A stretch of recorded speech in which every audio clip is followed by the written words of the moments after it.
সুপ্রিয় শিক্ষার্থীবৃন্দ, সবাইকে ধন্যবাদ।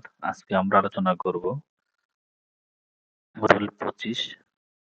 গত 3 পর্ব আমরা আলোচনা করেছিলাম 1 থেকে 24 পর্যন্ত। আজকে আমরা রুল 25।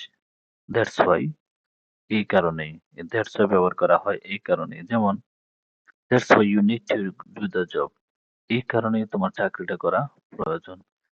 দ্যাটস ওয়াই, এই কারণে ইউ নিড টু ডু, তোমার প্রয়োজন ডু দ্য জব, চাকরিটি করা।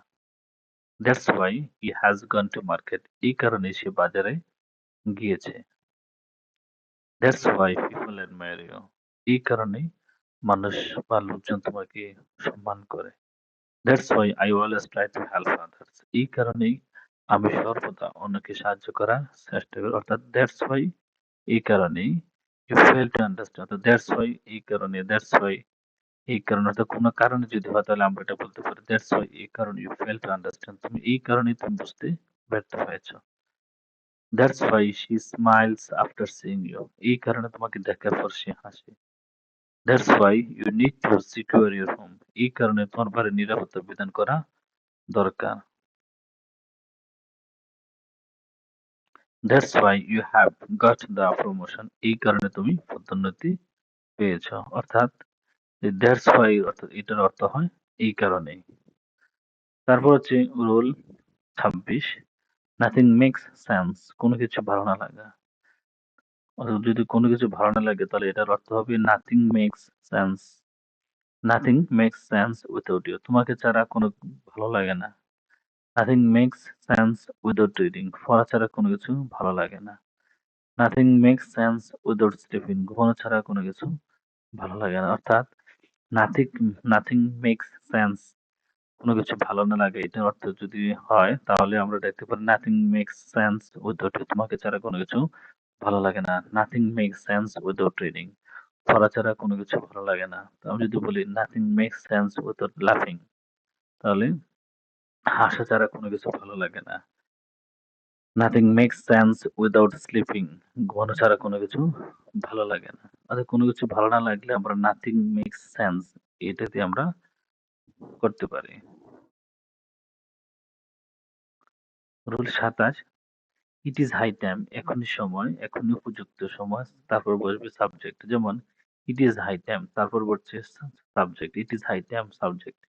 তার মানে আমরা দেখলাম ইট ইজ হাই টাইমের পর একটা সাবজেক্ট থাকবে, তারপরে ভার্ব ফার্স্ট ফর্ম, তারপর এক্সটেনশন।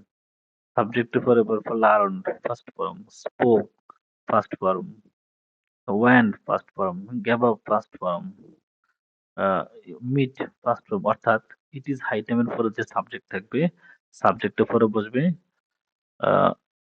ভার্বের ফার্স্ট ফর্ম। যেমন এখনই আমাদের ইংরেজি শেখার উপযুক্ত সময়, তাহলে ইট ইজ হাই টাইম, তারপরে ইট ইজ হাই টাইম, তারপরে বলছে একটা সাবজেক্ট হবে, সাবজেক্ট, তারপরে বলছে ভার্বের ফার্স্ট ফর্ম বসবে লার্নড, লার্নড ইংলিশ।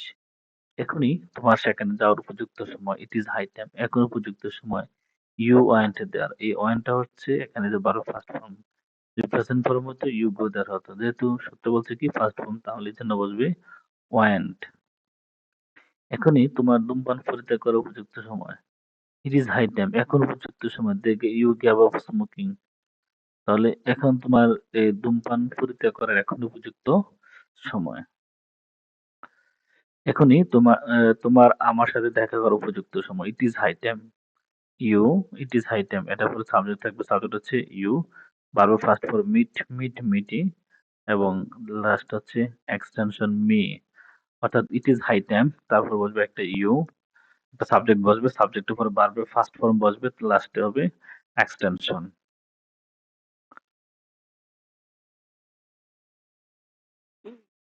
এখনই তোমার ওই ছেলেকে বলে যাওয়ার উপযুক্ত সময়, ইট ইজ হাই টাইম, এখন উপযুক্ত সময়। ইউ ফরগেট দ্যাট ডে, ওই শিশু, ওই ভালোকে ভুলে যাওয়ার এখনই উপযুক্ত সময়।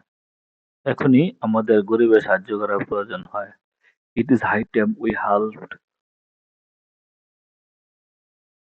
The poor. রুল 28, কোনো কিছু করতে পারদর্শী বা দক্ষ অর্থে গুড এট। কোনো কিছু করতে পারদর্শী বা কোনো কাজে দক্ষ এরকম বোঝাতে গুড এট ব্যবহার করা হয়। আর অ্যাফার্মেটিভ সেন্টেন্স ক্ষেত্রে subject am is are was were, তারপর বসবে গুড এট। তাহলে she is good at English. সে ইংরেজিতে পারদর্শী। He is good at English. তারপর হচ্ছে একসময় আমি সাঁতার কাটা দক্ষ ছিলাম। Once I was good at swimming. একসময় আমি সাঁতার কাটায় ভালো ছিলাম। তাহলে গুড অ্যাট কোনো বিষয়ে দক্ষ হলে গুড অ্যাট ব্যবহার করা হয়। সে ইংরেজিতে কথা বলা পারদর্শী। He is good at speaking in English. He is good at speaking কথা বলতে। সে ইংরেজিতে কথা বলতে পারদর্শী। তারপর হচ্ছে they are good at playing cricket. তারা ক্রিকেট খেলায় দক্ষ। সে মেয়েদের সাথে কথা বলা পারদর্শী। She is good at talking to girls. ছেলেটি ছবি আঁকা পারদর্শী। The boy is good at drawing. অর্থাৎ তার মানে আমরা দেখলাম যদি কোথাও কোনো বিষয়ে পারদর্শী হতে হলে তার আগে বসবে গুড এট বসবে। রুল 29, লাইকের ব্যবহার। আই লাইক আমি পছন্দ করি। আই লাইক হার আমি তাকে পছন্দ করি। আই লাইক টু রিড বুক আমি বই পড়তে পছন্দ করি। তার মানে আমরা দেখলাম পছন্দ অর্থে লাইক ব্যবহার করা হয়। আমি বই পড়তে পছন্দ করি। I like my parents. আমি বই পড়তে পছন্দ আই লাইক টু আমি বই পড়তে পছন্দ করি। আই লাইক টু রিড বুক। আমি আমার বাবা-মাকে পছন্দ করি। I like my parents. আমি আমার বাবা-মাকে পছন্দ করি। I like my teacher. আমি আমার শিক্ষককে পছন্দ করি। I like honest person. আমি সৎ ব্যক্তিকে পছন্দ করি। তারপর হচ্ছে I don't know how to আমি জানি না। I don't know. I don't know আমি জানি না। I don't know how to play. আমি জানি না কিভাবে খেলতে হয়। I don't know how to read. আমি জানি না কিভাবে পড়তে হয়। I don't know how to swim. আমি জানি না কিভাবে সাঁতার কাটতে হয়। তাহলে আমি যদি কোনো কিছু না জানা হয়, কোনো কিছু না জানতে হয়, কোনো না জানা হয়, তাহলে আমি জানি না এরকম হয় তাহলে I don't know. I don't know how to swim. আমি জানি না সাঁতার কিভাবে কাটতে হয়। I don't know how to read. I don't know how to swim. I don't know how to need I don't know how to play. I don't know how to read.